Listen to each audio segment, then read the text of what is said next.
Hi hello నమస్తే, నేను మీ Siddharth. Welcome to S glow all in one YouTube channel.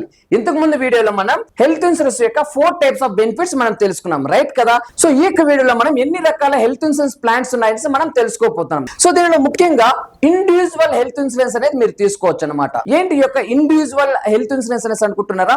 ఒక్క మనిషికి మాత్రమే హెల్త్ ఇన్సూరెన్స్ అనేది యూజ్ అనేది అవుతుంది అనమాట. ఒక్క పర్సన్ మాత్రమే ఈ యొక్క హెల్త్ ఇన్సూరెన్స్ తీసుకోవచ్చు.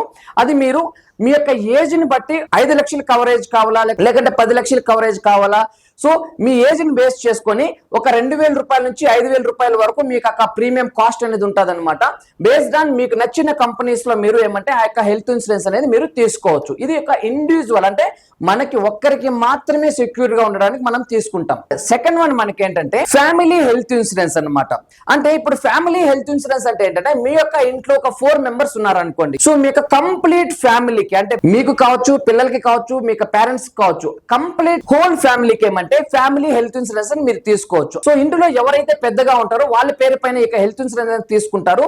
దానిని వాళ్ళ యొక్క ఫ్యామిలీకి మొత్తం వచ్చేసేమంటే కవర్ అయ్యే విధంగా హెల్త్ ఇన్సూరెన్స్ అనేది తీసుకుంటారు అనమాట. దానికోసమే ఇక ఫ్యామిలీ హెల్త్ ఇన్సూరెన్స్ అనేది ఫ్యామిలీ పోర్టల్ అనేసి అంటాం అనమాట. ఈ యొక్క హెల్త్ ఇన్సూరెన్స్ ని మీరు తీసుకోవచ్చు. దానికి తగ్గట్టు డాక్యుమెంట్స్ కూడా నేను ఇంతకు ముందు వీడియోలో ఆల్రెడీ మీకు అప్డేట్ చేశాను. ఆధార్ కార్డ్, పాన్ కార్డు ఉండాలి. అలానే ఎవరైతే ఫ్యామిలీలో ఎవరికైతే కవరేజ్ కావాలనుకుంటారో వాళ్ళకి ఆధార్ కార్డు, పాన్ కార్డు కూడా ఉండాలి. వాళ్ళ యొక్క డీటెయిల్స్ మీరు వచ్చేసేమంటే సబ్మిట్ చేసుకోవాల్సి ఉంటుంది అనమాట. మీ యొక్క ఏరియాలో ఉన్న బ్రాంచెస్ లో కావచ్చు, మీ యొక్క ఏరియాలో ఉన్న అడ్వైజర్స్ కి కావచ్చు. నెక్స్ట్ వన్ మనకేంటే సీనియర్ సిటిజన్ హెల్త్ ఇన్సూరెన్స్ అనమాట. ఈ యొక్క సీనియర్ సిటిజన్ హెల్త్ ఇన్సూరెన్స్ లో 60 సంవత్సరాల అబోవ్ ఉన్న వాళ్ళకి కూడా హెల్త్ ఇన్సూరెన్స్ అనేది యూజ్ అవుతుంది. మీ యొక్క ఏరియాలో ఉన్న హెల్త్ ఇన్సూరెన్స్ కంపెనీ బ్రాంచ్ కి వెళ్ళేసి మీరు హ్యాపీగా మీరు తీసుకోవచ్చు అనమాట. ప్రాక్టికల్ గా మీరు చూస్తుంటే 60 సంవత్సరాల తర్వాత చాలా మందికి డిసీజెస్ అనేది వస్తూ ఉంటాయి, రైట్ కదా? సో అలాంటి సందర్భంలో మీ యొక్క హెల్త్ ఇన్సూరెన్స్ అనేది మీరు ఈజీగా క్లెయిమ్ అనేది చేసుకోవచ్చు. నెక్స్ట్ మనకి క్రిటికల్ ఇల్లీనియస్ ఇన్సూరెన్స్ అనమాట. దీంట్లో ఏమంటే మనకి ఏదైనా జరిగినప్పుడు, అంటే ట్రీట్మెంట్ పరమైన ఇన్సూరెన్స్ అనమాట. ఇది ఎలా అంటే ఏదైనా జరిగినప్పుడు,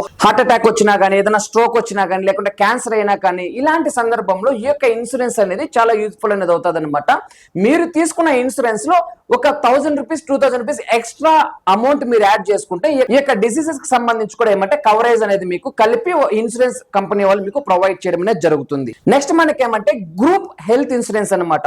గ్రూప్ హెల్త్ ఇన్సూరెన్స్ ఎలా ఉంటదంటే నార్మల్ గా ఒక కంపెనీలో వచ్చేసేమంటే ఒక 10 మంది కానీ 20 మంది కానీ ఎంప్లాయీస్ ఉన్నారంటే 80% వరకు కంపెనీ వచ్చేసంటే వాళ్ళ హెల్త్ ఇన్సూరెన్స్ అమౌంట్ అనేది పే చేస్తారు. 20% ఏమంటే వాళ్ళ శాలరీలో వచ్చేసంటే డిడక్ట్ అనేది అవుతుంది అనమాట. ఇది గ్రూప్ హెల్త్ ఇన్సూరెన్స్ కి సంబంధించి ఇన్ఫర్మేషన్ అనమాట. సో నెక్స్ట్ మనకి మెడిక్లెయిమ్ అనమాట. సో ఒక పెద్ద హాస్పిటల్ ఉందంటే ఆ యొక్క పెద్ద హాస్పిటల్ లో ఒక మెడికేర్ అనేసి ఉంటుంది అనమాట. దానిలో మీరు ఏ వస్తువు తీసుకున్నా గానీ ఒక టాబ్లెట్ నుంచి ప్రతి ఒక్క కటన్ నుంచి కూడా ఏమంటే ప్రతి ఒక్కటి క్లెయిమ్ అనేది మీరు చేసుకోవచ్చు అనమాట. ఇక హెల్త్ ఇన్సూరెన్స్ కార్డు ఉంటే ఈ కార్డులోనే ప్రతి ఒక్కటి కూడా మీకు ఇన్క్లూడ్ అయ్యేసి ఉంటాయి అనమాట. సో ఇంకోటి ఏంటంటే మనకి హాస్పిటల్ డైలీ క్యాష్ అనమాట. ఇది ఎలా ఉంటదంటే టేక్ ఎన్ ఎగ్జాంపుల్, మిమ్మల్ని టేక్ కేర్ చేయడానికి ఒక నర్స్ ఉంటారు, అలానే బెడ్ చార్జెస్ కావచ్చు, అలానే ఒక డాక్టర్ యొక్క ఫీజెస్ కావచ్చు, స్మాల్ ఎక్స్పెన్సెస్ అంతా మీరు ఏంటంటే ఒక హెల్త్ ఇన్సూరెన్స్ కార్డు ఉందంటే డెఫినెట్ గా మీరు క్లెయిమ్ అనేది మీరు చేసుకోవచ్చు. సో పర్సనల్ యాక్సిడెంట్ ఇన్సూరెన్స్ ఎలా ఉంటదంటే ఇన్ కేసు మీరు డ్రైవ్ చేస్తున్నప్పుడు మీకు హెల్త్ ఇన్సూరెన్స్ ఆల్రెడీ ఉంటుంది. టేక్ ఎన్ ఎగ్జాంపుల్, ఏమైనా జరిగినప్పుడు బ్యాక్ సైడ్ మీ యొక్క కార్ లో ఎవరైతే కూర్చుంటారో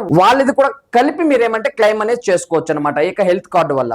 నెక్స్ట్ మనకి ఏమంటే స్పెసిఫిక్ డిసీజెస్ అన్నమాట. సో స్పెసిఫిక్ డిసీజెస్ లో ఎలా ఉంటదంటే అన్ఎక్స్పెక్టెడ్ గా ఏమైనా మీకు డిసీజ్ అయినా కానీ, take an example heart attack కావచ్చు, లేకపోతే బెడ్ క్యాన్సర్ కావచ్చు, ఇలా ఏదైనా అన్ఎక్స్పెక్టెడ్ గా అయిందంటే దీన్ని కూడా మీరు ఏమంటే ఈజీగా క్లెయిమ్ అనేది చేసుకోవచ్చు. సో నెక్స్ట్ మనకి ఏమంటే డే కేర్ కి సంబంధించి అనమాట. డే కేర్ అంటే ఎలా అంటే ఇన్ కేస్ మనకి చెవుకు సంబంధించి కానీ, ముక్కుకు సంబంధించి కానీ, ఏదైనా మన బాడీకి సంబంధించి ఏదైనా సో ప్రాబ్లం అయిందంటే ఒక్క రోజులో మీరు వెళ్ళేసి అప్పటికప్పుడే మీరు ట్రీట్మెంట్ చేసుకొని ఎంత ఖర్చు అయిందో దాన్ని అప్పటికప్పుడే మీరు క్లెయిమ్ చేసుకొని రావచ్చు అనమాట. ఇది మనకి డే కేర్ కింద మీకు అప్లికబుల్ అనేది అవుతుంది. సో ఇవన్నీ మీకు ఏమంటే హెల్త్ ఇన్సూరెన్స్ లో టైప్స్ అనమాట. సో ఈ వీడియో మొత్తం చూసిన తర్వాత మీకు ఒక డౌట్ రావచ్చు, సార్ నేను ఇన్సూరెన్స్ తీసుకోవాలంటే నాకు ఏమేమి పాయింట్స్ నాకు గుర్తుండాలి సార్ అని. 6 పాయింట్స్ మీకు గుర్తుంటే చాలన్నమాట. ఇక హెల్త్ ఇన్సూరెన్స్ లో మీరు హ్యాపీగా మీరు క్లెయిమ్ అనేది మీరు చేసుకోవచ్చు.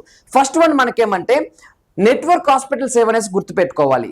సెకండ్ మనకి ఏంటంటే సో క్లెయిమ్ సెటిల్మెంట్ రేషియో ఏ యొక్క హాస్పిటల్ లో మనకి 98% కానీ 99% ఉందనేసి మీరు గుర్తు పెట్టుకోవాలి. థర్డ్ వన్ మనకి క్లెయిమ్ బేస్డ్ లోడింగ్ అనమాట. క్లెయిమ్ బేస్డ్ లోడింగ్ అంటే ఏం లేదండి. సో టేక్ ఎన్ ఎగ్జాంపుల్, మీకు ఒక 5 లాక్ రూపీస్ కవరేజ్ ఉందంటే మీరు హాస్పిటల్లో జాయిన్ అయినప్పుడు 5 లాక్ రూపీస్ మీరు ట్రీట్మెంట్ తీసుకున్న తర్వాత అది క్లెయిమ్ చేసుకునే టైంకి 5 లాక్ రూపీస్ కంప్లీట్ అయిపోయింది, ఇంకా ట్రీట్మెంట్ జరుగుతుంది అంటే సో ఇమ్మీడియట్ గా మీరు ఏమంటే రీలోడ్ అనేది చేసుకోవచ్చు అనమాట. అప్పుడు ఇంకొక 5 లాక్ రూపీస్ అనేది మీకు కవరేజ్ అనేది చిక్కుతుంది అనమాట. సో ఈ యొక్క క్లెయిమ్ బేస్డ్ లోడింగ్ లో నెక్స్ట్ వన్ మనకి ఏమంటే ప్రీమియం రేటు. సో మీరు ఏ యొక్క హెల్త్ ఇన్సూరెన్స్ తీసుకున్నా గానీ మీరు ప్రీమియం రేట్ అనేది మీరు చెక్ చేసుకోండి. ఎందుకంటే 30 ఏజ్ మీ యొక్క ఏజ్ ఉందంటే దానికి తగ్గట్టు మీకు ఏమంటే ప్రీమియం అనేది తీసుకోవచ్చు అనమాట. సో ఇన్ కేస్ మీరు డ్రింక్ అనే స్మోక్ అనేది చేస్తున్నట్లే ప్రీమియం కొంచెం ఎక్కువ అవుతుంది. అదే మీకు ఎలాంటి హ్యాబిట్స్ లేదంటే ప్రీమియం చాలా తక్కువ అనేది ఉంటుంది అనమాట. అది మీకు కవరేజ్ 5 lakhs 10 lakhs మీరు 20 lakhs వరకు కూడా మీరు కవరేజ్ అనేది మీరు తీసుకోవచ్చు. అది మీరు ప్రీమియం రేట్ లో మీరు చెక్ చేసుకోవాల్సి ఉంటది అనమాట. సో నెక్స్ట్ వన్ మనకి ఏమంటే ఈజీ క్లెయిమ్ అనమాట. ఇది ఎలా అంటే సో 15,000 లిస్టెడ్ హాస్పిటల్లో మీరు ఏదైనా కానీ మీరు తీసుకోవచ్చు. అండ్ ఇంకోటి ఏమంటే మీరు ముందుగా చూసుకోవాల్సింది అది కంపెనీ లిస్టెడ్ అయిందా లేదా మీరు చెక్ చేసుకోవాలి. లిస్టెడ్ అయింటే ఈజీగా మీరు క్లెయిమ్ సెటిల్మెంట్ అనేది చేసుకోవచ్చు అనమాట. సో ఇంకొక ముఖ్య విషయం ఏమంటే ఏ ఒక కంపెనీలో అయినా కానీ మీరు పాలసీ తీసుకోవాలంటే ఫస్ట్ మీరు రివ్యూస్ చెక్ చేయండి. ఎందుకంటే మీరు తీసుకున్న ముందుగానే సో ఆ యొక్క రివ్యూస్ మీరు చెక్ చేసుకున్నట్లయితే ఆల్రెడీ ఎవరైతే పాలసీ తీసుకుంటారో వాళ్ళు 100-200% ఎడ్యుకేటెడ్ పర్సన్స్ కాబట్టి రివ్యూ రాసింటారు అనమాట. ఆ రివ్యూస్ చెక్ చేసుకొని ఆ యొక్క కంపెనీస్ లో మీరు ఏమంటే హెల్త్ ఇన్సూరెన్స్ తీసుకోవడం అనేది చాలా ముఖ్యం అనమాట.